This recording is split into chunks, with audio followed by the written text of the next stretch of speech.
Mi hija me envió por error un mensaje de voz que en realidad era para su marido. Lo escuché 2 veces. Y lo que dijo sobre mí hizo que me subiera al coche y me fuera con un plan que terminó convirtiendo su vida en una pesadilla. Buen día, queridas oyentes. Soy Clara otra vez. Me alegra que estén aquí conmigo. Por favor, dale like a este vídeo. Escucha mi historia hasta el final y cuéntame desde qué ciudad me estás escuchando. Así puedo ver hasta dónde ha llegado mi historia. Solía pensar que era una mujer afortunada.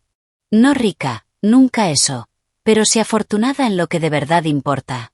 Tenía mi casita en Asheville, Carolina del Norte, con las persianas azules que yo misma pinté el verano después de que mi esposo, Gerald, falleciera. Tenía mi jardín, mis caminatas de los martes por la mañana con mi vecina Patricia, mi clase de cerámica de los jueves en el centro comunitario. Tenía a mi hija, Melissa. Y durante mucho tiempo, creí que eso era suficiente. Más que suficiente, en realidad. Melissa siempre había sido decidida. Incluso de niña tenía una forma de mirarte que te hacía sentir como si te estuviera evaluando, y encontrándote un poco por debajo de lo esperado. Yo lo atribuía a su inteligencia.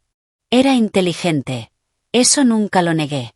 Se graduó como la mejor de su clase, se casó con un hombre llamado Derek, que trabajaba en finanzas, compró una hermosa casa en Charlotte y tuvo 2 hijos, Lily y Connor. Mis nietos. La luz de mi vida.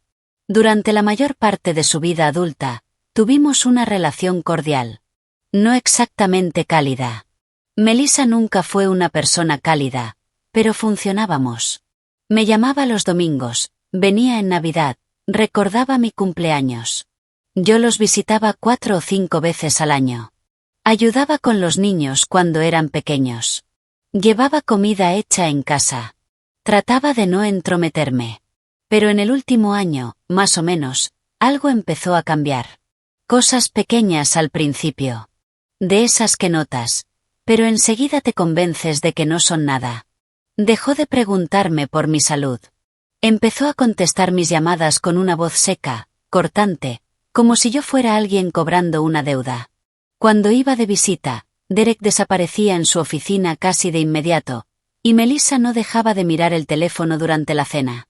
Una vez la escuché decirle a Lily que no molestara a la abuela con sus historias, y yo estaba justo ahí, en el pasillo, con un vaso de té en la mano. Eso dolió. No voy a fingir que no. Aún así, me dije que era estrés. Tenía un trabajo exigente. 2 hijos. Un marido ocupado. Me dije que estaba siendo sensible. Y entonces llegó aquel domingo de octubre. Estaba sentada en mi porche con el teléfono, esperando la llamada semanal de Melissa. Hacía fresco. El arce del jardín empezaba a teñirse de rojo en los bordes. Tenía mi café. Estaba de buen humor, la verdad, pensando en una pieza de cerámica en la que estaba trabajando.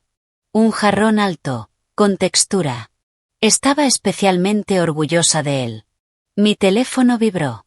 No era una llamada. Era un mensaje de voz de Melissa. Sonreí, pensando que me había mandado algo bonito. Tal vez un vídeo de los niños. A veces lo hacía. Esos eran mis momentos favoritos. Presioné reproducir. Su voz apareció de inmediato, a mitad de frase, como si hubiera empezado a hablar antes de darse cuenta de que estaba grabando. Y sinceramente, Derek, no sé cuánto tiempo más puedo seguir fingiendo. Ella simplemente aparece, se adueña de la cocina, mueve todo de lugar y espera que estemos agradecidos. Está sola, es dependiente, y es agotadora. A los niños ni siquiera les gusta tanto pasar tiempo con ella. Solo son demasiado educados para decirlo. Supongo que la quiero, pero es que... Dios, es demasiado. La verdad, me da miedo cuando llama. La mitad de las veces dejo que vaya al buzón y después le mando un mensaje. No tiene ni idea. De verdad no tiene ni idea de lo molesta que es. El mensaje duraba 53 segundos. Lo escuché una vez. Luego me quedé completamente quieta durante un largo momento, mirando el arce. Después lo escuché otra vez. No sé por qué lo hice. Tal vez pensé que había entendido mal algo. Tal vez creí que la segunda vez dolería menos. No fue así.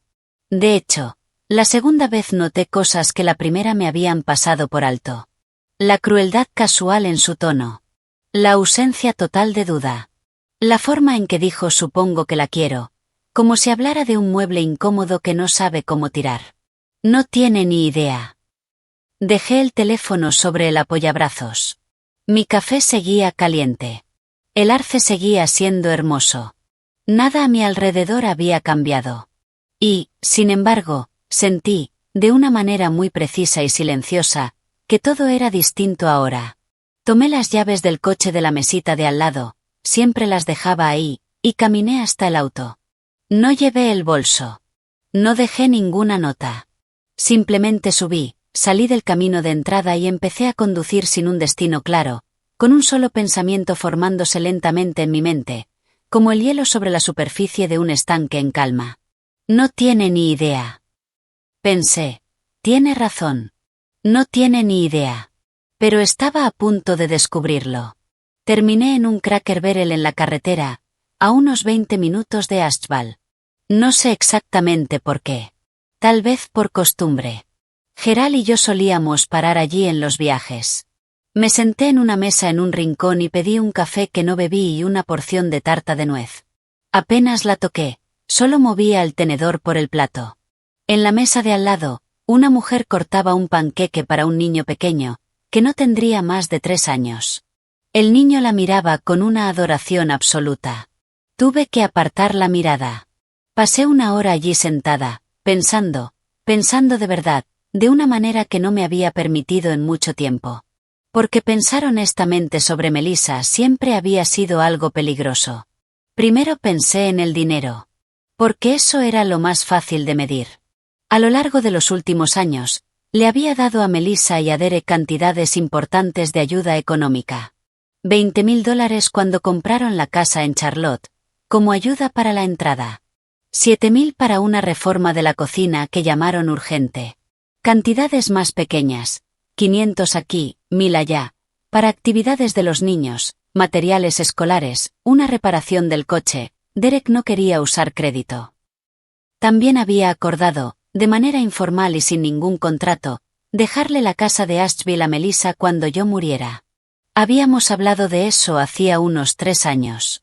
Ella lo mencionó con delicadeza. Eso creía ella, aunque yo noté el cálculo, y yo acepté porque quería que estuviera segura. Porque era mi hija. Saqué una pequeña libreta del bolsillo de mi abrigo, siempre llevaba una, y empecé a escribir números. Solo para verlos. Para hacerlo real. Cuando terminé, la cifra al final de la página hizo que dejara el bolígrafo con mucho cuidado, como si pudiera explotar. A lo largo de la vida adulta de Melissa, yo le había dado, o pensaba darle, fácilmente cerca de $200,000. Sin contar años de cuidado gratuito de sus hijos, sin contar las semanas que pasé en Charlotte cocinando y limpiando mientras ella se recuperaba de su segunda cesárea, sin contar las llamadas de los domingos que dejaba ir al buzón para luego responder con un mensaje. Está sola, es dependiente, y es agotadora. ¿Estaba sola? Sí. La verdad, sí. Tenía 67 años. Llevaba 6 años viuda. Vivía sola en una casa con persianas azules. Y algunos días, el silencio de esa casa era ensordecedor. ¿Era eso un delito? ¿Era algo que merecía ser dicho con desprecio a su marido en un mensaje de voz que terminó enviándose a la persona equivocada? Después vino el miedo, como siempre ocurre cuando la rabia empieza a enfriarse en los bordes. ¿Y si estaba exagerando? ¿Y si la enfrentaba y lograba darle la vuelta a todo? Melissa tenía un talento especial para darle la vuelta a las cosas. Sabía reestructurar una conversación hasta que ya no estaba segura de si el daño te lo habían hecho a ti, o lo habías causado tú. La había visto hacerlo con Derek, con sus amigas, incluso con sus propios hijos. La había visto hacerlo conmigo. Y yo lo había permitido, porque era mi hija y yo quería mantener la paz. Pero sentada en aquel reservado del Cracker Barrel, me di cuenta de algo que se sintió tan simple como enorme. La paz que yo había estado manteniendo, no era mía. Era de ella. Yo había estado controlando mi comportamiento, mi tono, mis visitas, mis llamadas, mis necesidades, todo para preservar la comodidad de Melissa. Y a cambio, yo era agotadora. Yo era demasiado. Hablaban de mí con su marido como si fuera una molestia que apenas toleraba. No. Pagué mi café intacto y mi tarta a medio comer, y me quedé sentada en el coche en el estacionamiento durante otros 20 minutos. Y en esos 20 minutos, tomé una decisión. No iba a confrontar a Melissa. No todavía, y tal vez nunca de la forma que ella esperaría. No iba a llorar por teléfono. No iba a enviar un mensaje herido que pudiera capturar y mostrarle a Derek como prueba de mi inestabilidad. Iba a quedarme muy en silencio. Y iba a hacer algunos cambios. Lo primero en lo que pensé fue en el testamento. La casa. Aquella conversación de hacía 3 años había sido informal. Nada estaba por escrito. Mi testamento actual tenía 12 años. Lo había redactado cuando Gerald aún vivía, y necesitaba actualizarse. Pensé en mi abogada, una mujer amable y meticulosa llamada Barbara Ensley, con quien llevaba años trabajando.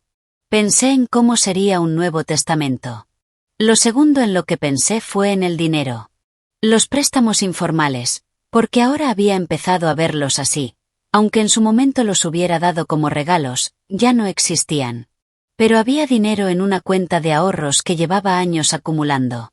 Dinero destinado a necesidades familiares, que en la práctica habían sido, casi siempre, las necesidades de Melissa. $22,000. En una cuenta cuya existencia Melissa conocía. Volví a sacar mi libreta.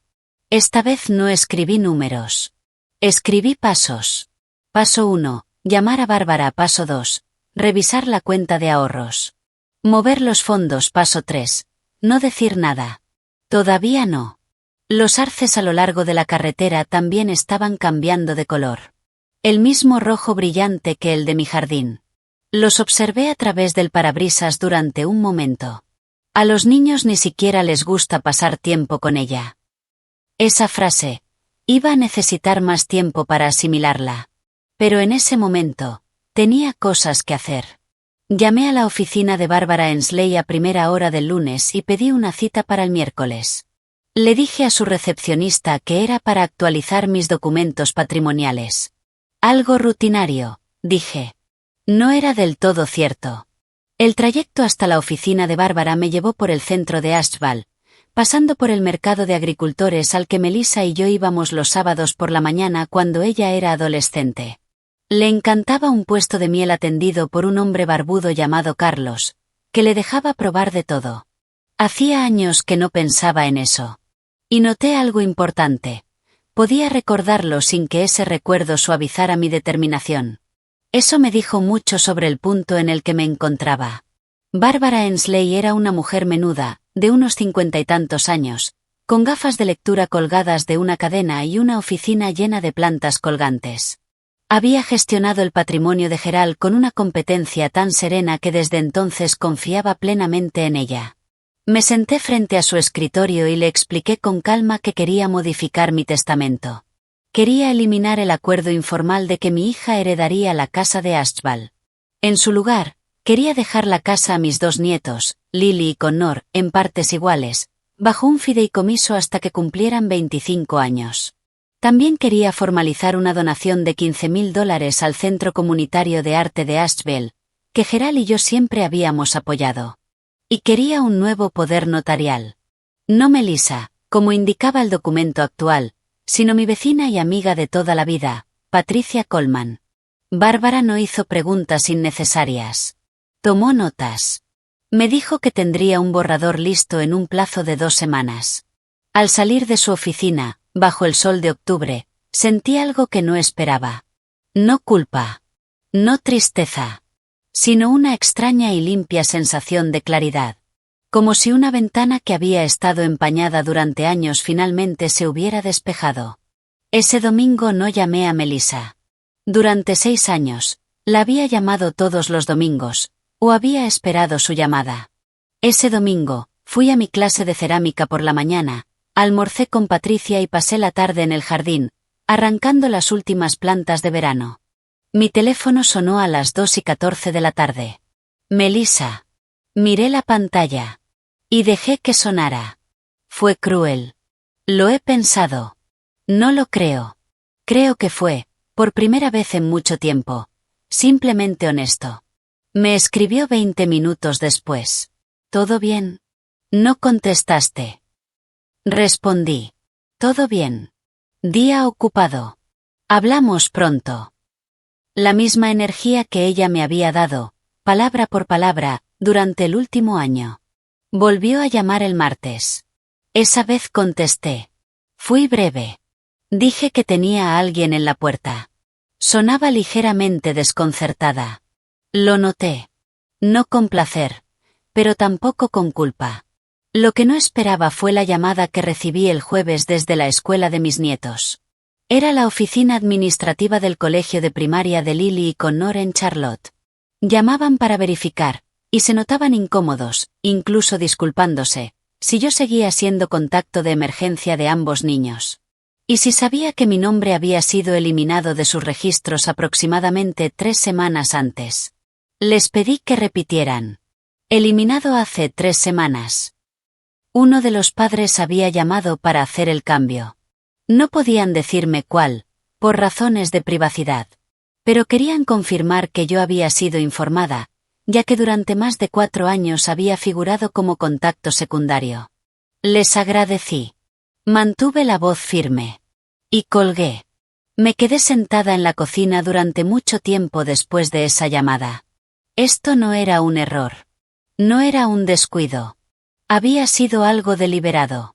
Hecho 3 semanas antes del mensaje de voz.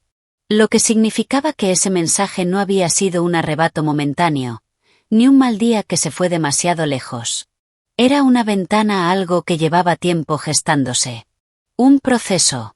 La eliminación de la escuela, y probablemente otras cosas que aún no conocía. No tiene ni idea. Pensé. ¿Qué más no sé? Esa noche llamé a Patricia. No le conté todo. Aún no. Pero le dije lo suficiente. Le expliqué que tenía motivos para creer que Melissa había estado manejándome de una manera más deliberada de lo que yo había entendido, y que había empezado a tomar medidas para protegerme. Patricia, que conocía a Melissa desde que tenía 12 años y que nunca había dicho una palabra en su contra en todo ese tiempo, guardó silencio unos segundos. Y luego dijo: La verdad, Clara, me alegra que por fin lo estés viendo. Por fin. Esa palabra cayó como una piedra en agua quieta. ¿Desde cuándo?, pregunté. Al menos desde que murió Gerald, respondió. No quería ser yo quien lo dijera. Miré por la ventana de la cocina hacia el patio oscuro. El arce era solo una silueta contra la luz anaranjada de la calle. Pensé en 6 años. Pensé en cómo se verían 6 años de silencio, desde fuera. Tomé mi libreta. Añadí un cuarto paso debajo de los 3 primeros. Paso 4. Averiguar qué más ha sido cambiado, eliminado o decidido sin que yo lo supiera. Necesitaba conocer el panorama completo antes de volver a moverme. El testamento revisado se firmó un viernes por la mañana, a principios de noviembre. Bárbara, como siempre, había sido meticulosa y eficiente. Los documentos eran claros y legalmente sólidos. La casa quedaría para Lily y Connor, bajo fideicomiso. Y Patricia figuraba como apoderada legal. La donación de $15,000 al Centro de Arte quedó formalizada como un legado. De camino a casa desde la oficina de Bárbara, pasé por el banco y transferí los $22,000 de la cuenta de ahorros que Melissa conocía a una nueva cuenta que ella no conocía. Una cuenta personal, únicamente a mi nombre, con una dirección de correo electrónico nueva vinculada. El gestor de cuentas, un joven llamado Travis, que me decía señora con un respeto genuino, me ayudó a configurarla en menos de 1 hora. Volví a casa sintiendo otra vez esa claridad limpia, como si poco a poco estuviera recuperando la forma de mi propia vida. Debí haber sabido que Melissa se enteraría más pronto que tarde. Sospecho que fue Derek quien lo notó primero. Él era quien llevaba las finanzas en esa casa, quien prestaba atención a los números. Yo le había mencionado la cuenta de ahorros a Melissa durante una visita hacía 2 años, de forma casual, en el contexto de tranquilizarla diciéndole que tenía recursos si alguna vez necesitaba cuidados prolongados. Y ella guardó esa información, como guarda todo, en silencio, por completo, para usarla más adelante. Un martes por la noche, 9 días después de firmar el testamento, sonó el timbre de mi casa. Estaba en la cocina preparando sopa. Me sequé las manos con un paño y fui a abrir. Melissa y Derek estaban en el porche. Habían conducido 2 horas desde Charlotte sin avisar. Melissa tenía ese aspecto que siempre mostraba cuando contenía algo. Perfectamente compuesta por fuera, la mandíbula ligeramente tensa, los ojos demasiado quietos. Derek estaba un poco detrás de ella, con la expresión de un hombre que había sido completamente instruido. «Tenemos que hablar», dijo Melissa. Me quedé en la puerta. No los invité a pasar de inmediato. Miré a mi hija. La miré de verdad, de una forma que me di cuenta de que había dejado de hacerlo hacía años, porque mirar demasiado de cerca siempre había sido arriesgado. Tenía 41 años. Llevaba un abrigo color camel y botas con un pequeño tacón. Parecía una mujer que había conducido 2 horas para resolver un problema. Yo era el problema. «Pasen», dije. Me di la vuelta y regresé a la cocina. No me ofrecí a tomarles los abrigos. Nos sentamos en la mesa. La sopa hervía a fuego lento en la cocina. El aroma, pollo, tomillo, ese olor cálido que llena una casa, resultaba extrañamente incongruente con lo que estaba ocurriendo. Melissa empezó con cuidado. Dijo que había sabido algo por el banco. No explicó exactamente cómo, solo que había habido actividad en una cuenta. Dijo que estaba preocupada. ¿Todo estaba bien? ¿Me estaban estafando? Había personas que se aprovechaban de mujeres de mi edad, dijo, con una preocupación que no alcanzaba sus ojos. Le dije que estaba bien. Le dije que había hecho algunos ajustes financieros que consideraba adecuados. Entonces Derek se inclinó hacia adelante. Su voz era amable, de esa forma en que algo muy afilado puede parecer suave hasta que se mueve. Dijo que entendía que también había ido a ver a una abogada. Dijo que los cambios en los planes patrimoniales eran el tipo de cosas que las familias debían discutir juntas. Dijo que esperaba que no hubiera tomado decisiones de las que pudiera arrepentirme. Lo miré un momento. «Derek», dije, «¿cómo sabes que fui a ver a mi abogada?» Dijo que la oficina de Bárbara estaba en una ciudad pequeña. Le respondí que eso no contestaba mi pregunta. El silencio se instaló en la cocina. Afuera, pasó un coche por la calle. La sopa burbujeaba suavemente. Melissa cambió de estrategia. Su voz bajó a un tono más suave, herido. Dijo que se sentía excluida. Dijo que pensaba que teníamos un acuerdo sobre la casa, sobre el futuro, y que le dolía sentir que eso se estaba reconsiderando sin explicación. Dijo que estaba preocupada por mí. Repitió varias veces la palabra sola. Que estaba sola. Que le preocupaba que estuviera sola. Que quería asegurarse de que tuviera apoyo. Cada vez que decía sola caía como un pequeño golpe calculado. Pensé en el mensaje de voz. Está sola, es dependiente. Pensé en los registros de la escuela. 3 semanas antes del mensaje. Melissa, dije en voz baja. Sé que ese mensaje era para Derek. La habitación quedó completamente inmóvil. Su rostro pasó por varias expresiones en cuestión de segundos. Sorpresa, cálculo, y luego algo que se transformó en una calma fría y controlada. No sé de qué hablas. Me lo enviaste por error, dije. Un domingo de octubre. Lo escuché 2 veces. Derek miró a Melissa. Melissa me miró a mí. Ninguno habló. No estoy enfadada, dije, lo cual no era del todo cierto, pero lo suficiente. Pero si estoy tomando decisiones distintas a las que tomaba antes de escucharlo. Y eso es mi derecho. Melissa se puso de pie. Cuando habló, su voz había perdido por completo esa suavidad herida.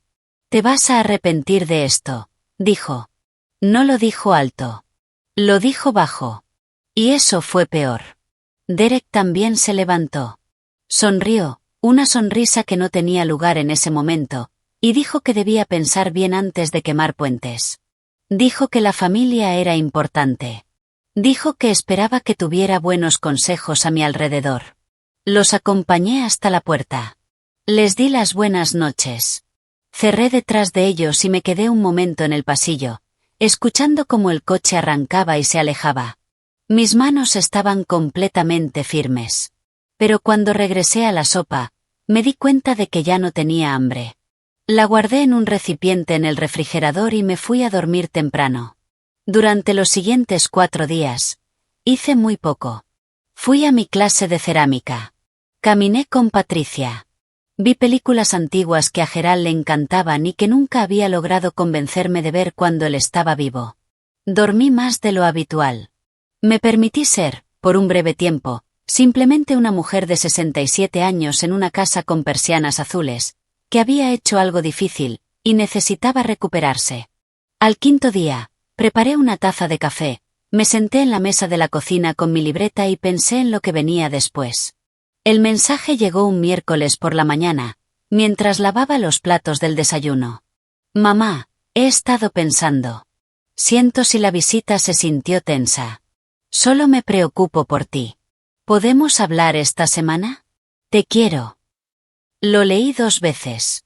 No porque dudara de su significado, sino porque quería asegurarme de estar leyéndolo correctamente, como cuando revisas un documento antes de firmarlo. Siento si la visita se sintió tensa.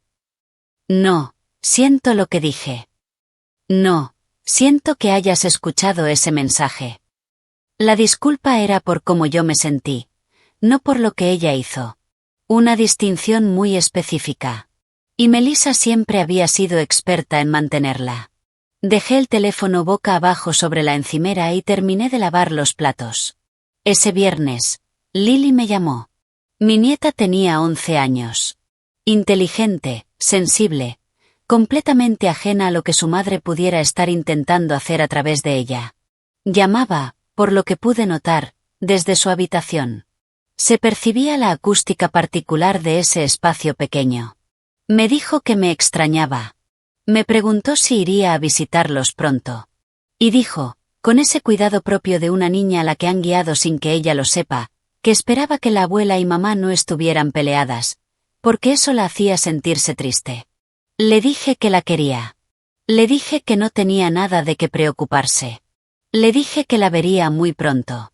Y lo decía en serio. Cuando colgué, me quedé sentada con esa sensación durante mucho tiempo. El uso de Lily fue lo que más me cansó. No me enfadó. Me cansó. Como ver a alguien hacer algo sin darse cuenta de que está por debajo de sí mismo. Hay algo importante sobre la calma fría. La gente suele confundirla con frialdad, con distancia, con crueldad, con ausencia de emoción. Pero no es eso. La calma fría es lo que sucede cuando ya has sentido todo por completo. La tristeza. La rabia. La incredulidad. Y decides no dejar que eso te gobierne. No es ausencia de emoción. Es emoción, organizada. Yo no estaba fría. Estaba organizada. Y también me di cuenta de algo más. Todavía estaba aprendiendo hasta qué punto me había permitido aislarme. Tenía a Patricia. Pero, ¿quién más realmente? Mi clase de cerámica de los jueves. Sí. Pero yo siempre había mantenido esas amistades agradables y ligeras, nunca profundas. Tenía una hermana en Oregón, Renata, 3 años menor que yo, a la que no había llamado en casi 8 meses, porque Melissa siempre encontraba razones por las que nuestra relación era complicada. Pequeños comentarios aquí y allá, a lo largo de los años, que habían ido desgastando ese vínculo en silencio. ¿Me había dado cuenta en su momento? Busqué en mi memoria con honestidad. En parte, sí. Lo había notado, y me había dicho a mí misma que estaba siendo injusta. Llamé a Renata ese sábado. Hablamos durante 2 horas y media. En un momento, ella lloró, algo poco habitual en ella. Me dijo que pensaba que yo estaba enfadada con ella. Le dije que no, que nunca lo había estado, y que sentía el silencio. Ella dijo que solo se alegraba de que la hubiera llamado. Después de colgar, llamé a la directora del Centro Comunitario de Arte de Ashval, una mujer llamada Gloria Mars, a quien había conocido gracias a la donación que Bárbara estaba gestionando, para hablar de los detalles. Gloria era cálida, práctica y estaba completamente encantada. Al final de la conversación, me invitó a formar parte de su grupo asesor de voluntariado, que se reunía el primer lunes de cada mes. Dije que sí. Luego, por impulso, fui a mi clase de cerámica 2 días antes, un martes, porque había horario de estudio abierto del que nunca había aprovechado. Había 6 personas allí, a quienes conocía apenas. Al final de la tarde, ya había quedado para almorzar con una de ellas, una profesora jubilada llamada Elena, con un humor seco y que hacía unos cuencos extraordinariamente hermosos. ¿Estaba construyendo algo? Sí. Estaba construyendo algo que debería haber construido durante años, pero no lo había hecho, porque había dirigido toda esa energía hacia una hija para quien eso era agotador. Tenía 67 años. Me quedaban buenos años por delante. Y pensaba llenarlos bien. Melissa volvió a escribirme el domingo. Mamá, por favor. De verdad quiero hablar. Respondí. Lo sé. Me pondré en contacto cuando esté lista. Luego guardé el teléfono en el bolso y conduje hasta el tipo de restaurante favorito de Renata, un restaurante chino al que yo nunca había ido, pero que ella me había descrito con tanto detalle durante nuestra conversación que sentía que ya lo conocía. Quería comprobar si tenía razón. La tenía. Vinieron un domingo por la tarde, a finales de noviembre. Y esta vez trajeron a los niños. Escuché el coche entrar en el camino desde la ventana de la cocina.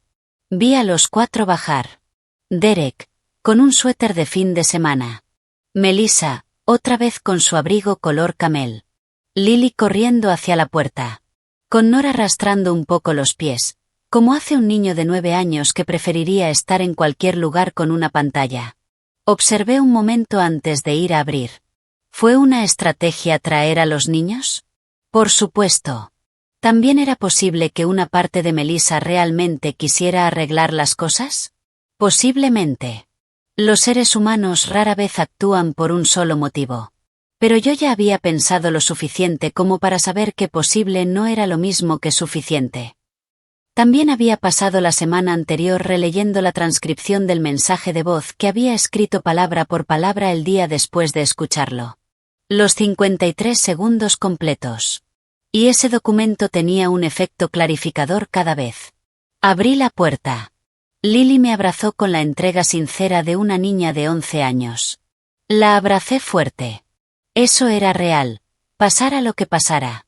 Entramos. Preparé chocolate caliente para los niños y café para los adultos. Nos sentamos en el salón. Melissa y Derek en el sofá. Yo en el sillón que Geral y yo habíamos comprado en una subasta el año en que nos casamos. Lily se acurrucó a mi lado, en el brazo del sillón. A Connor le permitieron jugar con una tablet en la mesa de la cocina durante los primeros 30 minutos. Era casi agradable. Derek habló de su trabajo, de esa manera vaga en la que siempre lo hacía. Lily me enseñó un dibujo que había hecho. Melissa me preguntó por mi clase de cerámica con lo que parecía un interés genuino. Respondí con calma. Sin calidez. Pero tampoco con frialdad. Porque Lily estaba mirando. Durante todo ese tiempo, era consciente de la actuación debajo de la actuación.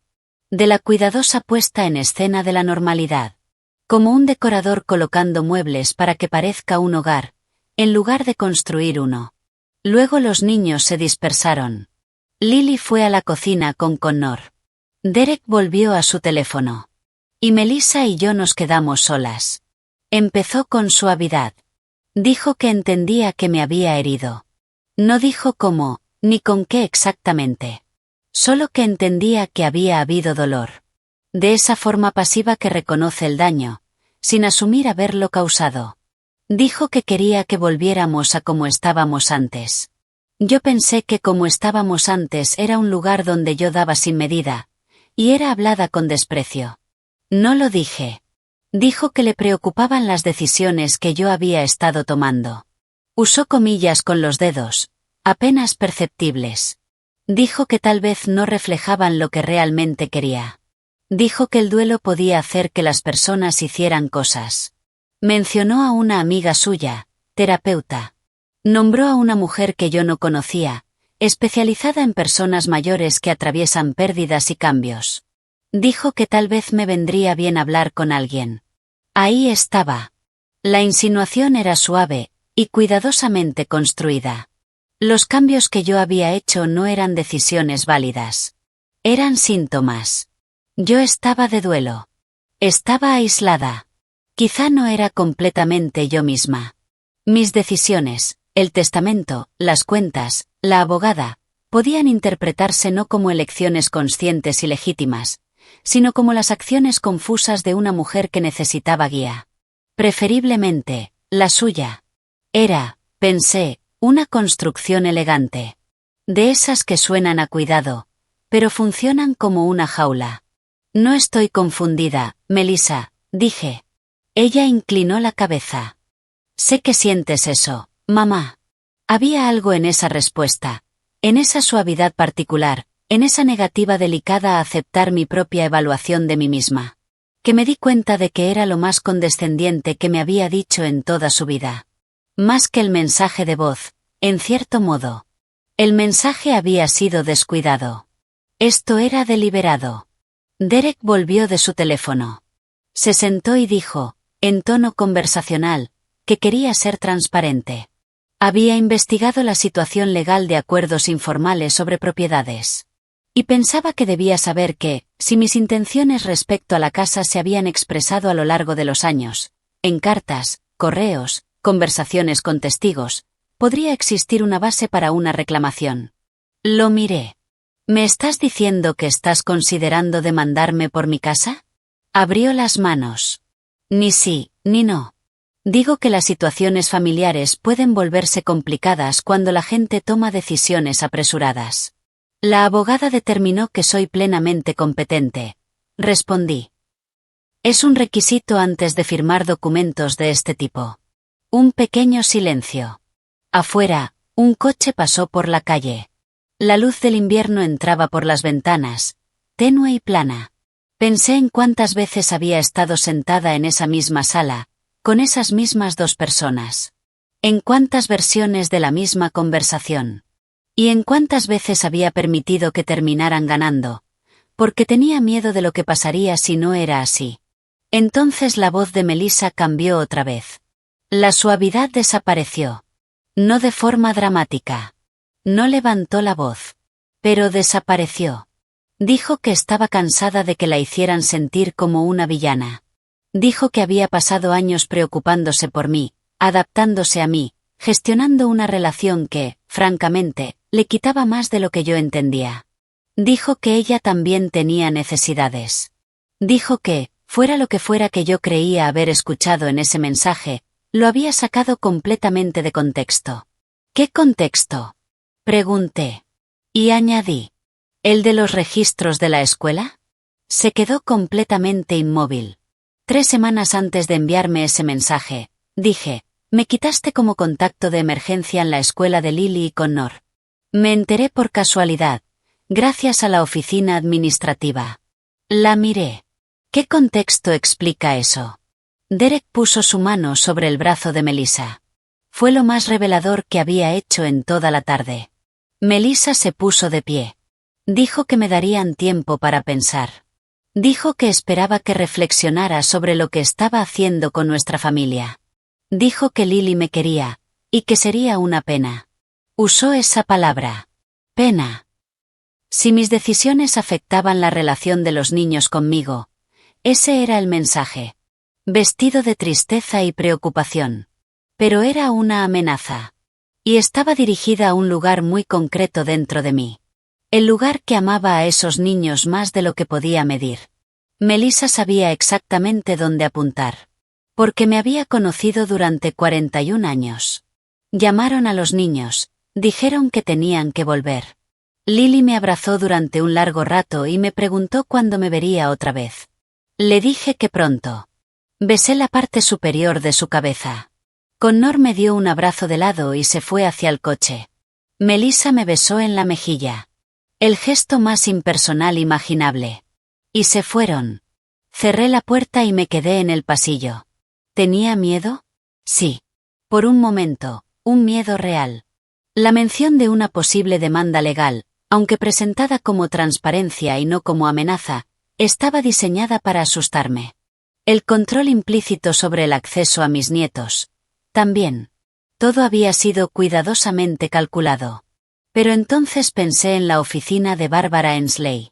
Pensé en los documentos que había firmado. Pensé en Travis, en el banco, confirmándome que mi nueva cuenta estaba correctamente estructurada. Pensé en el nombre de Patricia en el poder notarial. Pensé en la voz de Renata por teléfono diciendo: «Me alegra tanto que hayas llamado». Pensé en todo lo que había puesto en orden, en silencio y con método, durante las semanas anteriores. No había actuado con prisa. Había actuado con cuidado. De forma legal. Con asesoramiento profesional. El miedo era real. Y casi de inmediato, se convirtió en combustible. Fue Renata quien me dio la idea de la reunión. Estábamos hablando a principios de diciembre. Para entonces, nuestras llamadas ya eran semanales. Largas. Fáciles, como cuando éramos jóvenes. Le conté todo.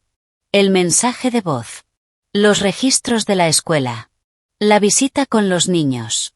La insinuación de Derek sobre posibles reclamaciones legales. Renata, que había trabajado como asistente legal durante 20 años antes de jubilarse, escuchó sin interrumpir. Cuando terminé, dijo: «Clara, necesitas reunir todo esto en un solo lugar, y dejar que vean que tú lo ves. No en una carta. En persona». Pensé en eso durante una semana. Luego llamé a Melissa y le dije que quería que nos sentáramos los tres juntos, ella, Derek y yo, para hablar correctamente de todo. Dije que sería mejor que seguir con idas y vueltas. Dije que podía ir yo a Charlotte, si lo preferían. Melissa aceptó con una rapidez que me dejó claro que pensaba que era una rendición. Era un sábado, el segundo fin de semana de diciembre. Conduje hasta Charlotte. La casa estaba decorada para Navidad. Una corona en la puerta. Un árbol visible desde la ventana. Normal. Bonita. Yo había ayudado a decorar esa casa en años anteriores. Había subido cajas de adornos desde el sótano. Había desenredado luces en el suelo de la cocina. Había tomado vino caliente mientras Lily colocaba el ángel en la parte superior del árbol con una solemnidad enorme. Esos recuerdos existían. Eran reales. Y no cambiaban todo lo demás que también era real. Le pedí a Patricia que supiera a dónde iba y que esperara una llamada mía a las 5 de la tarde, por si acaso. Ese es el tipo de cosas en las que piensas cuando tienes 67 años y estás haciendo algo que requiere valor. Melissa me abrió la puerta. Derek ya estaba en el salón, sentado en un sillón con una naturalidad demasiado cuidada, como si llevara tiempo esperando en esa posición. Los niños estaban en casa de unos amigos. Lo cual era apropiado, y, sospeché, también deliberado. Nos sentamos. Melissa ofreció café. Rechacé. Ella estaba otra vez en ese modo contenido, compuesto, mandíbula tensa, ojos inmóviles. Derek tenía esa amabilidad pulida de alguien que ha preparado lo que va a decir. «Me alegra que hagamos esto», empezó Melissa. «Déjame empezar a mí, si no te importa», dije. Hubo una pequeña pausa. La vi reajustarse.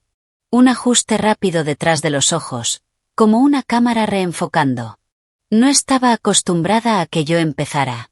Había llevado una carpeta. No era gruesa. Solo unas pocas hojas. La dejé sobre la mesa de centro entre nosotros.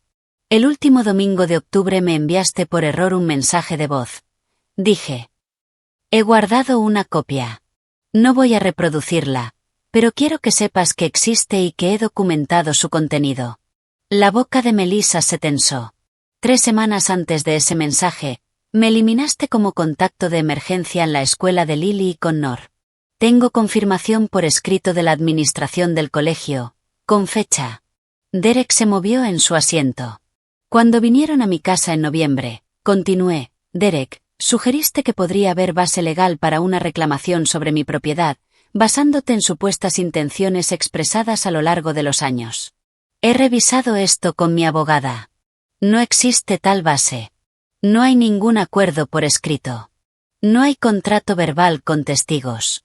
Y mi testamento actual, firmado y legalmente válido, refleja mis decisiones reales y consideradas.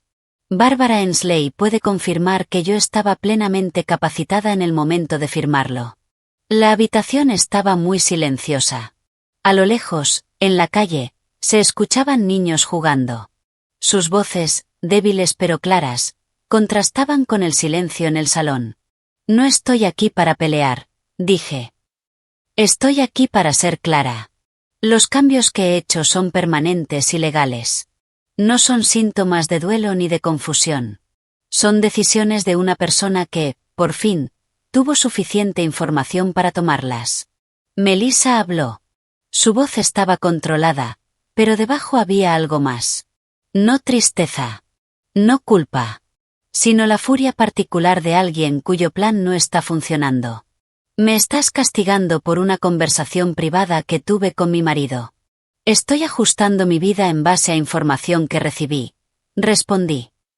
Y tengo derecho a hacerlo. Teníamos un acuerdo sobre la casa. Tuvimos una conversación informal, sin nada por escrito, que estoy plenamente en mi derecho de reconsiderar. Estás siendo vengativa. Estoy siendo precisa. Derek intervino. Su voz ahora era más dura. La amabilidad había desaparecido por completo. Vas a dañar tu relación con tus nietos por esto. ¿Lo entiendes? Y ahí estaba. Sacado por fin del lugar donde lo habían mantenido guardado. El arma. En conversaciones anteriores lo había insinuado. Ahora lo había puesto sobre la mesa, sin disfraz. Y supe, por algo en su expresión, que en cuanto lo dijo entendió que había cometido un error. Lo miré fijamente. Derek, Lily me llama porque me quiere. Connor me abrazó el mes pasado porque me quiere. El amor de los niños no es un instrumento financiero. Confío en que ellos me conocen. Nosotros controlamos sus horarios, dijo. Melissa puso su mano sobre el brazo de Derek. El mismo gesto que él había usado antes para detenerla. Ahora invertido. Ella le estaba diciendo que había ido demasiado lejos. Pero ya era tarde. Hay cosas que no se pueden retirar una vez dichas. Había sido dicho. En esa habitación. Con la luz de diciembre entrando por la ventana. Con el árbol de Navidad en la esquina. Y los tres sabíamos exactamente lo que significaba. No había planeado decir lo siguiente. Pero lo había pensado. Y salió con calma. He hablado con una abogada especializada en derecho de familia sobre los derechos de visita de los abuelos en Carolina del Norte, dije. Fue una conversación informativa. Espero que siga siendo solo eso. El cambio en la habitación fue casi físico. La seguridad tranquila con la que habían entrado, se quebró. La expresión de Derek perdió suavidad en los bordes. Melissa palideció ligeramente. La confianza con la que habían llegado, empezó a desaparecer. La seguridad de quienes creen que están tratando con alguien manejable, desapareció. Y lo que quedó debajo no era agradable. ¿Lo dices en serio?, dijo Melissa. No era una pregunta. Siempre hablo en serio, respondí. Lo he hecho todo este tiempo. El error fue asumir que no. Hablaron al mismo tiempo durante unos segundos. Derek diciendo algo sobre exceso. Melissa hablando de lo hiriente que era todo. Sus voces superpuestas, como personas que han perdido el guión. Esperé. No interrumpí. Dejé que se agotara. Te quiero, Melissa, dije cuando volvió el silencio. Te he querido todos los días de tu vida. Pero no voy a vivir en una versión de nuestra relación en la que tenga que estar agradecida por el desprecio. Esa versión ha terminado. Recogí mi carpeta. Me puse de pie. Miré a mi hija.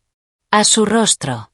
Al esfuerzo que le costaba mantener esa compostura que siempre había llevado como una segunda piel. Y sentí algo que no esperaba. No triunfo. No tristeza. sino una especie de pena por lo que podríamos haber sido, junto con una certeza clara y absoluta de que había hecho lo correcto. Espero que podamos hacerlo mejor, dije, pero eso depende de ti, no de mí. Conduje de regreso a Asheville al caer la noche. Las luces de la carretera deslizándose a mi lado. Música de Navidad en la radio que no apagué, aunque me resultaba ligeramente extraña. Cuando llegué, el miedo que había llevado durante semanas había sido reemplazado por algo que solo puedo describir como un cansancio limpio. Un buen cansancio. El que viene después del esfuerzo, no de la derrota.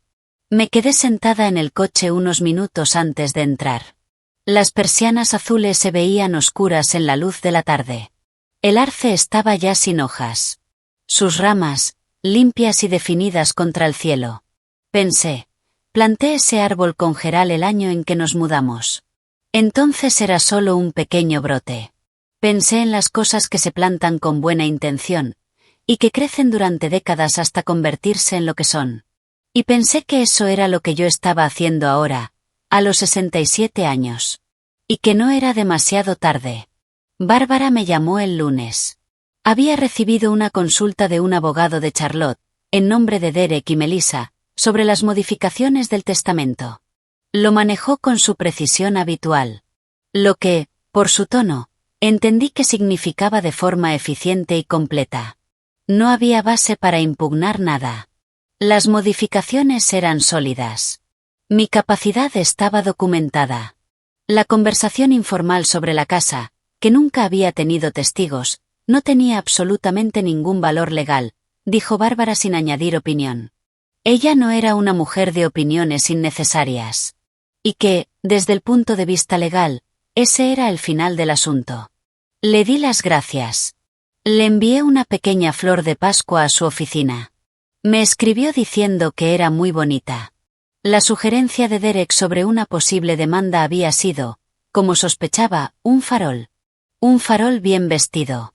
De un hombre que trabajaba en finanzas y estaba acostumbrado a usar el lenguaje de las consecuencias para influir en los resultados. Pero las palabras no son hechos.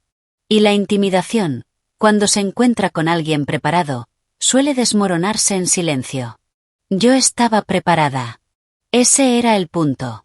Cada paso que había dado desde aquel domingo de octubre, la abogada, las cuentas, la documentación, las conversaciones con Patricia y Renata, había sido preparación.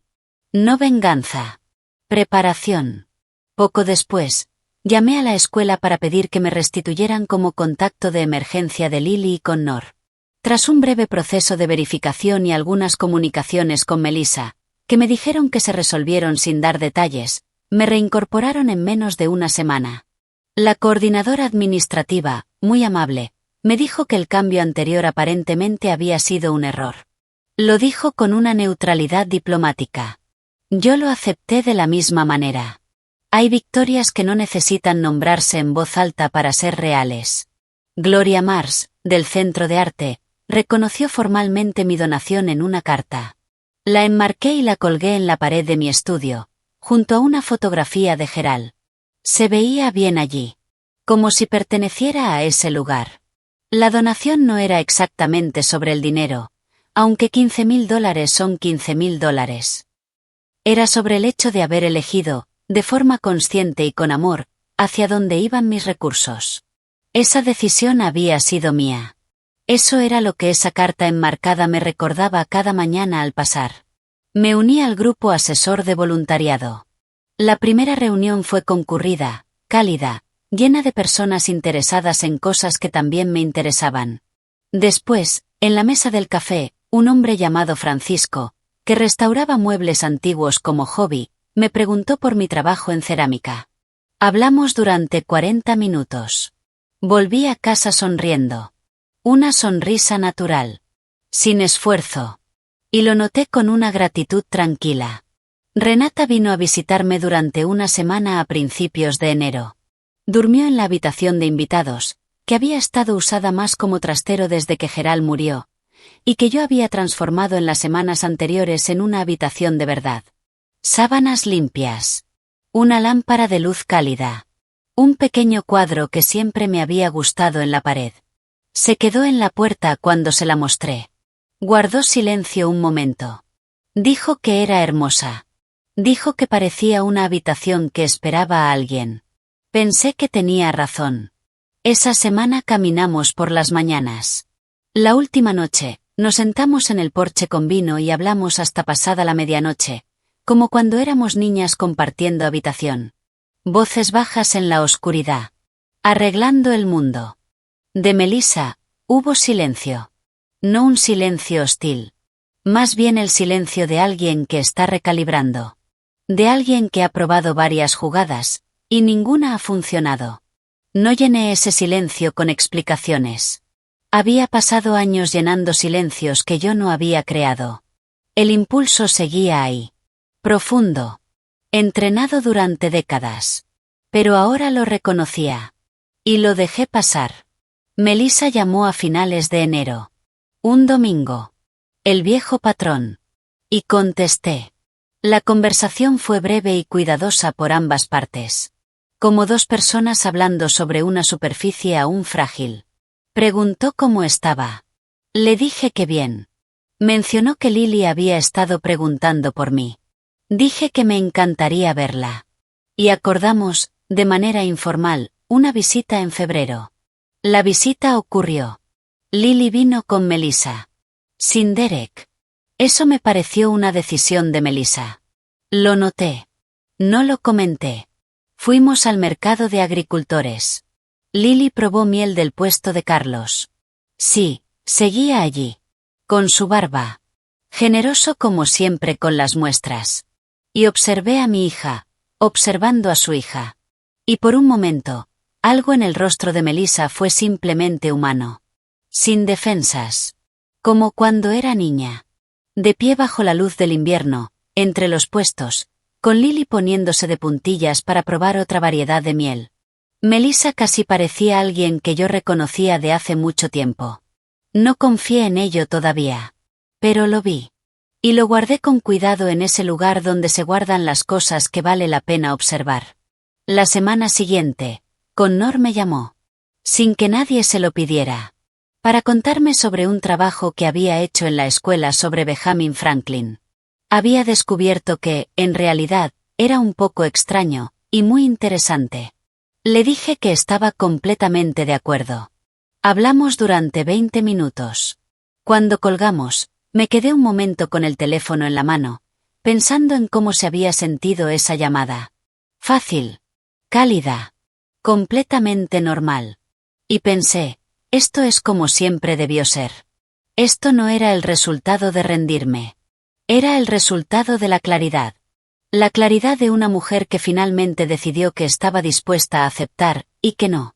Y que actuó en consecuencia, con respaldo legal, estabilidad emocional y el uso pleno de su propia mente. No había destruido a mi familia. La había reorganizado. Alrededor de la verdad, en lugar de la apariencia. Y si eso fue lo más difícil que había hecho en mi vida, también fue, con diferencia, lo más útil. Para el otoño siguiente, mi vida se había convertido en algo que reconocía con gusto, y no con resignación.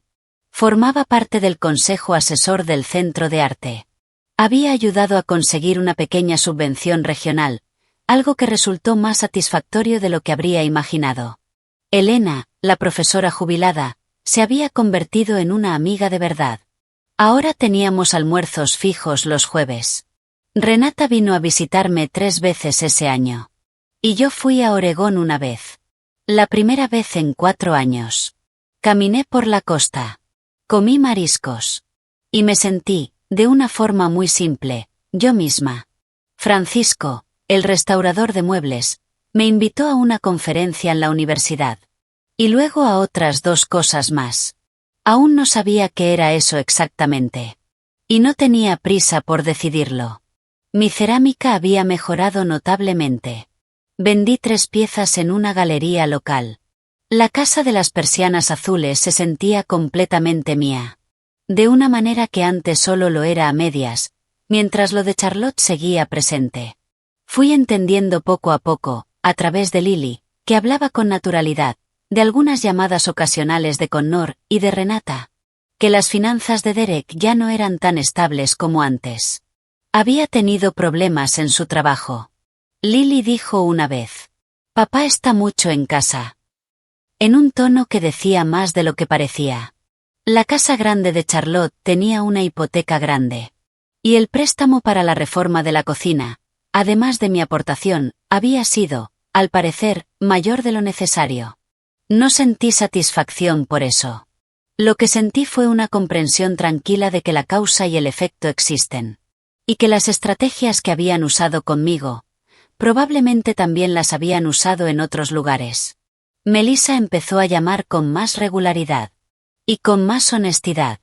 Una vez dijo, en voz baja, que lo sentía. Sin especificar por qué. No era una disculpa suficiente para todo. Pero el hecho de que la ofreciera, era lo más honesto que había hecho en años. Mis nietos fueron una constante. Y una alegría. Lily pasó un fin de semana largo aprendiendo cerámica, con mucha concentración, muy poco éxito, y una satisfacción enorme. Connor empezó a llevarse libros de Gerald, de a 2 por vez. Los devolvía cuidados, como si fueran de biblioteca. Un martes de octubre, exactamente un año después de aquel día en que el arce estaba rojo y yo escuché aquel mensaje de voz 2 veces en mi porche. Me senté en ese mismo lugar, con mi café. El arce estaba rojo otra vez. Un año es algo completo. No había llamadas perdidas. No había mensajes de voz esperando. No había silencios que yo tuviera que llenar. El café estaba bueno. La mañana era fresca, tranquila. Y completamente mía. Si hay algo que quiero que te lleves de la historia de Clara, es esto. La información es un regalo. Incluso cuando llega por accidente. Ese mensaje de voz fueron 53 segundos de crueldad. Pero también fueron 53 segundos de verdad. Una verdad que yo había necesitado durante años. No me volví cruel. No me volví vengativa. Me volví clara.